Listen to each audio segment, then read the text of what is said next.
prendre une décision qui ne devrait pas aller à l'encontre des aspirations du peuple. Alors, le Conseil doit restaurer l'autorité attachée à cette décision pour sauver la démocratie. Donc, ils ont plusieurs rôles à la fois. Donc, c'est un package. Si on se réfère bien entendu au titre de Tribune. Alors, on reste avec Tribune quotidienne qui fait un peu l'économie des régimes. Parce qu'aussi, il faut faire l'économie.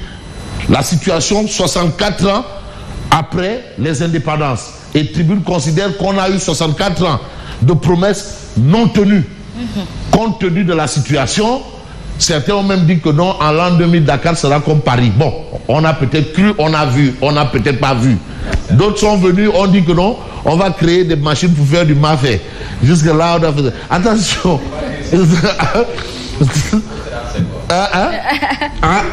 Ouais, j'avais oublié. C'est lui qui a dit. Dakar sera comme Paris. D'autres ont dit non, on va créer des machines pour faire du mafé. Voilà. Certains nous ont dit que oui, quand je vais arriver, je n'ai pas besoin de plus de 25 ministres. Plus de 25 ministres. Et ils ont produit combien? Il y a un emploi par an.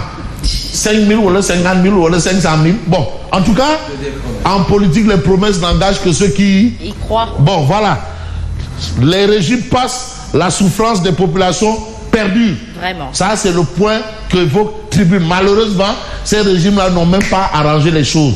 Mais vous savez, il y a certaines personnes qui sont encore là, qui ont vécu le temps des colons, mais qui se disent, mais ça nous a même servi quoi, l'indépendance. Bon, c'est leur lecture des choses. Mais la chose que Tribune évoque, c'est quand même des solutions qui demeurent et restent en l'état. C'est vrai qu'il y a eu des évolutions quand même. Dakar de 1960 et maintenant, c'est pas pareil. Bon, peut-être au plan infrastructurel, mais au plan du quotidien, la vie.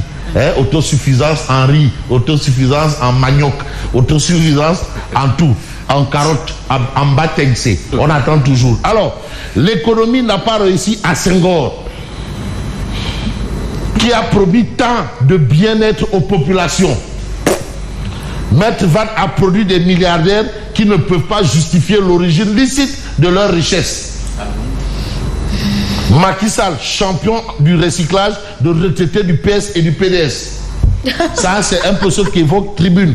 Mais Tribune quotidien accroche Maître El Hadji Diouf parce qu'il est dans le débat politique de l'heure. Le Conseil constitutionnel, c'est vrai, on attend. Et je rappelle que le Conseil constitutionnel rend des décisions politiques. Politiques. Les décisions du Conseil constitutionnel sont politiques. Pas politicienne, non.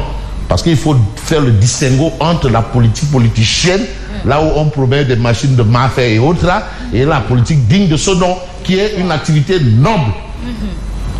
Libération d'Ousmane Sonko et des détenus politiques. Parce que le débat se pose.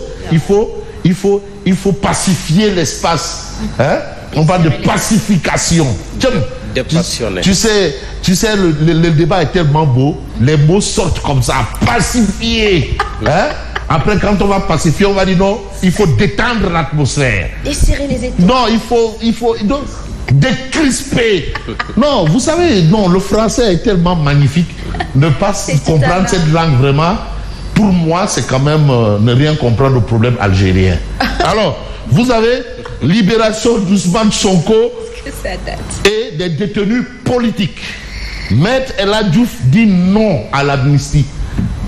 Maître El Hadji Diouf, il dit non à l'amnistie. Lui, il a une position claire, c'est-à-dire tranchée. Simon dit non à l'amnistie. Non. Alors, quels sont ceux qui disent oui ou qui diront probablement oui? De toutes les façons, on va un peu voir le Témoin quotidien qui abonde probablement dans un sens pas loin de Tribune. Alors, pour ou contre le report de l'élection présidentielle, la guérilla constitutionnelle fait rage. Une guérilla constitutionnelle. C'est-à-dire tu as des apprentis sorciers, tu as des féticheurs, tu as des voyants, tu as tout dedans. Les faucons. Des faucons, des faux cons. Voilà, et tous sont là, chacun met sa patte. Non, ça bave, tout le monde déverse sa bile et tout. Voilà, chacun raconte. De toutes les façons, la guérilla constitutionnelle fait rage. C'est ça aussi le charme d'une démocratie. C'est-à-dire, tout le monde a voix au chapitre. Mais le chapitre en soi n'est pas à la portée de tout le monde. C'est ça aussi, parce qu'il y a des sujets, quand tu vois, par exemple, une catégorie de personnes parler de droit et de loi, de constitution, tu dis, machallah. Alors, professeur, juge, juriste et imposteur, parce qu'aussi, il y a tout dedans. Il y a beaucoup d'imposteurs. Imposteur. Et imposteur se mitraille sur le front du droit. Est-ce que tout le monde, en matière de droit, tout le monde a voix au chapitre? Non, absolument. Mais vous savez tout ça. Donc c'est ce qu'on appelle, pour un peu voir dans l'univers de Yacine, quand elle veut détendre l'atmosphère, c'est un pot pourri. Des travailleurs. Mais pot pourri qui a une bonne senteur. Hein? Bon, voilà ça. Depuis la décision du chef de l'État de repousser la présidentielle, une véritable guérilla constitutionnelle s'est installée dans le pays. Donc on a ce point. Mais l'autre point, en conférence de presse, les familles des 1500 détenus politiques ne veulent pas de l'amnistie du président. C'est clair. Ah, eux, ils n'en veulent pas. Ils crachent sur l'amnistie du président. Alors, on peut rester avec Tribune et vous avez en édito l'humeur au pays du président Batreka. Alors, Batreka. Ça aussi, il faut faire des recherches pour comprendre de quoi il en est exactement. Mais on va faire dans ce qu'on appelle l'exactitude de l'information. On prend enquête. Mais enquête pas de loi d'amnistie. L'APR valide. Tu sais l'amnistie là, dès que c'est voté. Si tu dis non, je ne veux pas, je ne sors pas, on te prend, on te jette dehors. Tu as bénéficié de liberté provisoire. Tu dis je ne sors pas, on te prend, on te jette dehors. Il y a la jurisprudence tonton Jean-Paul Diaz. Hein. On avait jeté dehors avec ces moussous de rhum là. Mais il faut la demander, il faut être demandeur pour pouvoir. Ah, maman, quand on te donne. Est-ce qu'on peut t'obliger à te donner ça? Quand c'est acté, force. Waouh, force doit rester à la loi. Si la loi te dit dehors, c'est dehors.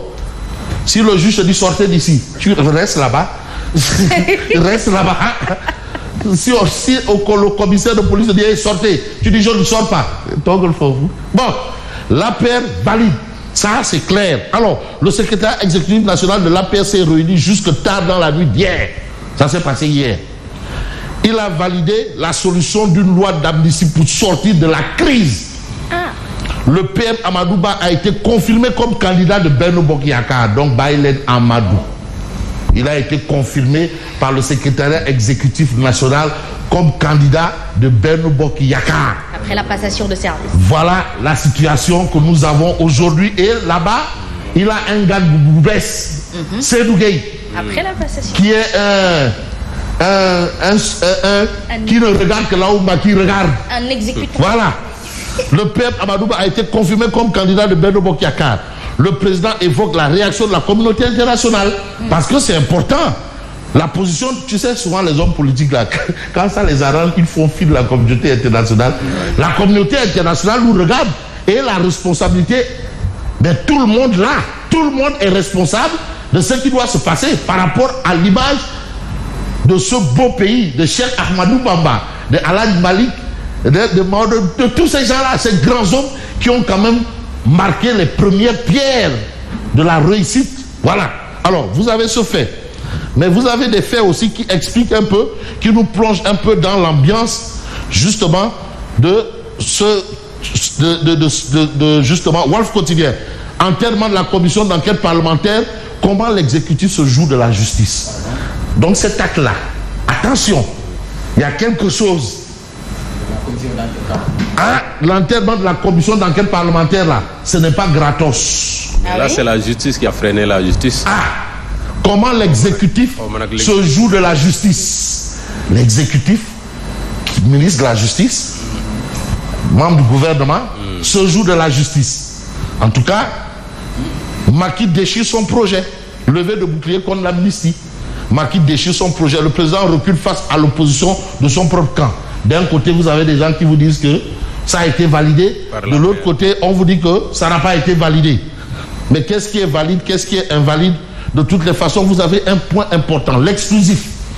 Appel à manifester pour la tenue de la présidentielle à la date du 25 février 2024. La niche de milliards et les valises cachées. Donc il y a quelque chose. Il y a quelque chose. Une certaine société civile, l'Union européenne et la crainte de fonds perdus. Amna Khalis. Un directeur exécutif. Amna Khalis B. Mamadou Fofana, il faut enquêter. Un directeur exécutif et un professeur titulaire de droit aux avant-postes d'un combat personnel. Combat de qui et au nom de quoi? Corruption. Attention, les partenaires et observateurs étrangers vont-ils rapatrier la manne financière électorale en attendant? Donc, attention. Donc, attends, je ne sais pas. Ouais, ça donne un peu de la chair de poule. Et ça ne fait pas aux gens, on ne veut pas être de la chair à cadeau quand même. Hein? Qu'est-ce qu'on peut retenir? On peut retenir aussi un journal comme Sud Quotidien. Crise politique au Sénégal, l'économie au ralenti. Ça, c'est un fait. L'autre fait, c'est Réumi Quotidien. Conséquences économiques des coupures d'Internet. Un manque à gagner de 3 milliards de francs CFA. Ça aussi, il faut le souligner. Mais on va souligner un peu le point avec Odia. Parce que Oumar Diakité, lui, il fait dans ce qu'on appelle l'actualité. Je ne sais pas, il y avait un journal qui nous a un peu détaillé, un peu comment s'est passé le CED, ou la position de Mambaïna, la position de, je crois que c'est le point actu, de Sidiki Kaba, la position de Macky Sall lui-même, vraiment qui nous a plongé. C'est dommage que nous n'avons pas ce journal-là, un peu l'atmosphère, l'ambiance du CED, la position de Goro National lui-même. Qu'est-ce qu'il pense? C'était le point actu, malheureusement nous ne l'avons pas là. Voilà, la position du Dougou.